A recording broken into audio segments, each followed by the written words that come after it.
Hello and thanks for joining. So if you're a regular of this channel, you know that I've been doing a lot of HOE models in the past. I always think that models of narrow gauge railways are quite appealing. They've always got a little bit of character to them and they're a bit different from the norm that you get. This collection of 4 wagons is no different. Each one of them has something unique. We have 2 wagons here, this one and this one, which are the same moulding. The only difference being the colour and the railway that it relates to. This one being OBB, you can see that there. And this one at the back being Zillertalbahn, I think that's how you pronounce it. This gondola wagon is also from that railway, and I'm not sure what this green one is. It's not very clear on the printing on the side of it. But we're going to have a look at each of these up close, and then you can decide for yourself whether they're good or not.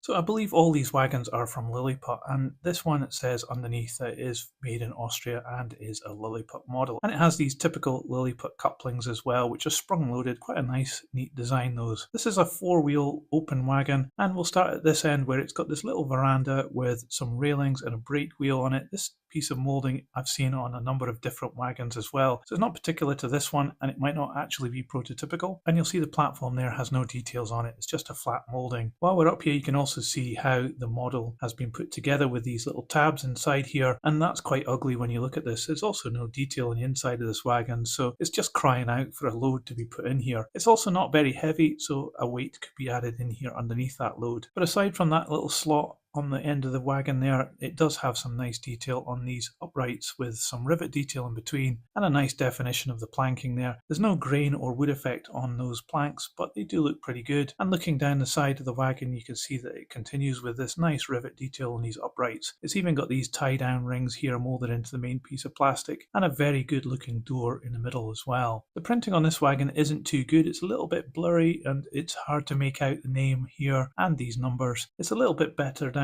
the side of the wagon when you get to the 217, but it's definitely not the best print job in the world. This end of the wagon is very plain. It has the same uprights with the rivet detail and again the slot that's holding this model together. Underneath there's quite a nice chassis. It's got some really nice detail here with the springs in the axle boxes, and it even has brake shoes as well. Very small, even with rivet detail on them. Not quite in line with the wheels, but they're not too bad. It's quite convincing from the side. The wheels are solid metal items and they revolve okay, but not too great. In the middle of the wagon we have this step here as well, and some other parts that are hanging down off the chassis as well, like this piece here. But no real detail underneath apart from this bracing, which is just almost like a nod to there being bracing under here. It's not that detailed at all. There's also some nice steps here from the platform. So it's not a bad wagon. It's not too good, but it's not too bad. Let's have a look at the box car.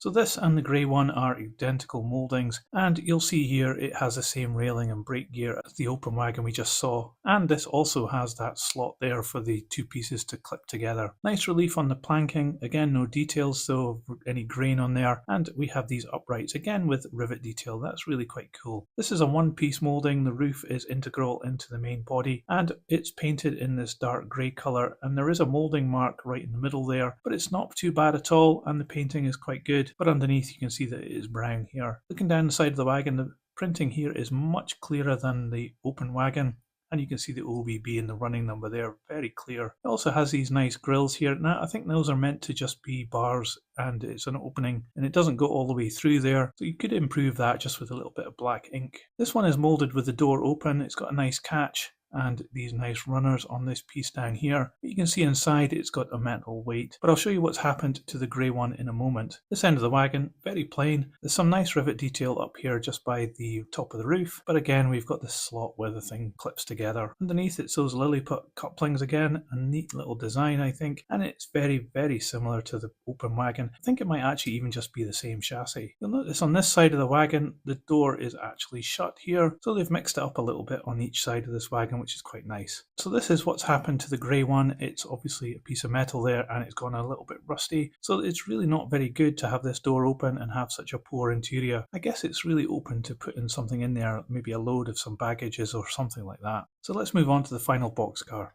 So this one, it doesn't actually say it's from Liliput underneath. I'm making the guess that it is, but it might not actually be so because it is a lot lighter and it's slightly different as well. The definition of the main moulding isn't so clear and there isn't quite so much detail around these doors either. The printing also is quite bad. It's even worse than the open wagon. But we do get a window there with a nice brown surround. This one has a different veranda on it though, with a brake wheel, but still no planking on the floor there. Again, nice steps coming down, and this this one actually has a separate roof part. You can see it's black underneath. It's obviously been spray painted with some black here. I think that might actually be from the factory to make it look a bit like it's got some texture or something like that. I think it works really well actually. The other end of the wagon is identical to the first, but it's got another veranda here. Quite unusual to have a veranda on each end of a simple wagon. The vents up here are really terrible in this one, unless it's meant to be modelled shut, but if that's meant to be open and just some bars there, that is absolutely terrible. The chassis is slightly different. It doesn't have quite so much detail on the sides, but it does have a good representation of the axle box and the springs, and this time the brake gear is actually in line with the tread, which is really incredible for something this small. The wheels revolve pretty good, and the couplings are here.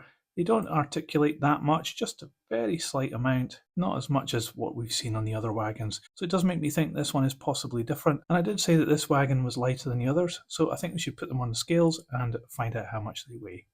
The open wagon weighs just 13 grams. This boxcar weighs 21 grams. And the other boxcar, the lighter one, weighs just 16 grams. So this collection of narrow gauge wagons from Liliput is quite an interesting collection. I think each one has a bit of character to itself and they're all quite appealing in their own right. We did see some printing issues on the flat car and also on the grey box car, and I think that's just a bit sloppy from Liliput. It's certainly not evident on the brown box car. The green box car is a bit of an outlier. I don't think it is Liliput. I'm not quite sure who made this one, but that's me again not having done my homework and asking you to help out in the comments below if you know. So overall, if you're modelling narrow gauge model railways, these little wagons would be really appealing and a great addition. They've got a lot of character, but they've also got some limitations as well. You could enhance these with a few extras and maybe some weathering as well. So there's a lot of opportunity to make these your own, and I think they're really appealing as well. Let me know what you thought about my analysis of these wagons in the comments below. I'd love to know what you think. And if you liked this video, please give it a thumbs up. It really helps this channel grow. I'll put these on the turntable so you can see all the way around. But that's it for today. Thanks for watching. See ya.